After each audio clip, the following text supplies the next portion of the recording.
Hey guys, this is Ubani Ukuku, Justice and Care Pastor, licensed attorney, here with the first installment of Faith in Perspective, where we will discuss how to take your faith out of the box and activate it to live more fully the life that God has called you to live. 2020. To say that 2020 started in an unexpected way would be a gross understatement. Worldwide pandemic shutting the world down, not many of us anticipated that. But here we are. My 2020 started a little bit differently though. When 5 days into the new year, I felt a pop in my knee. That resulted into this. Surgery, brace, walker, and 6 weeks of being immobilized. Strangely enough, the start of my 2020 has become the 2020 for so many other people.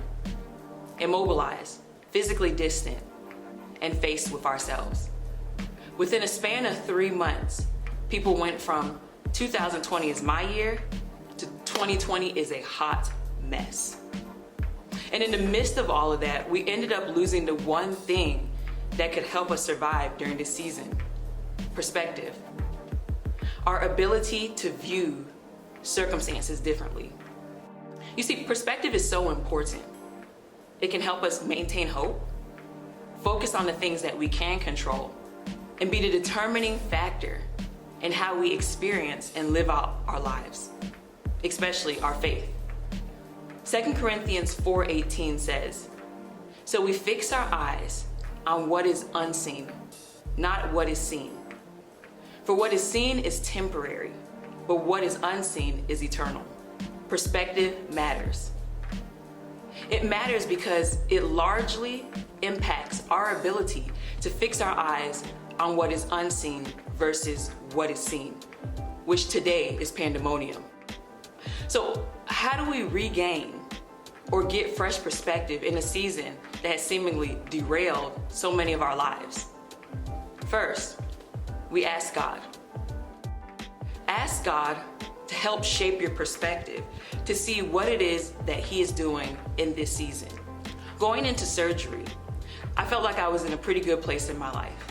Emotionally, spiritually, mentally, maybe not physically.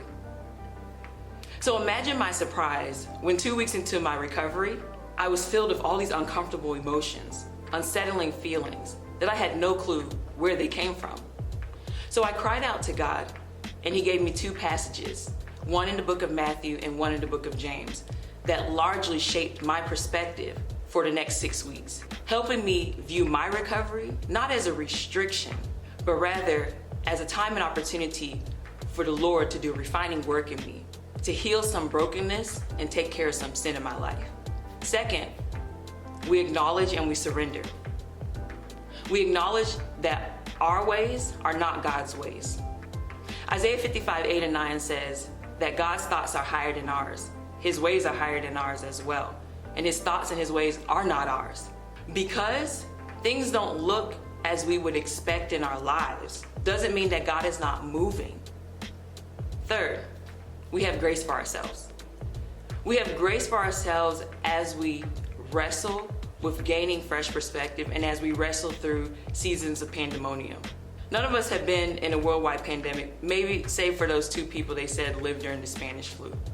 So have grace for yourself as you wrestle with your emotions, as you wrestle to understand what's going on in your life and what God could be doing in and through this season. But know that God also wrestles with you and He's with you during that struggle. 2020, for so many people, was supposed to be a year of focus, clarity, and vision. Somehow COVID-19 came and deceived people into thinking that that was no longer possible. But it is. Even though life may not look like what most of us expected on December 31st, 2019, or whenever you made that declaration that 2020 was your year, doesn't mean that it is a loss. Maybe 2020 actually might end up making us see, in a sincere way, how to have vision, how to have focus, how to have clarity. So instead of canceling 2020, I want to encourage you to seek a new, fresh perspective. You never know. God may end up giving you true 2020 vision.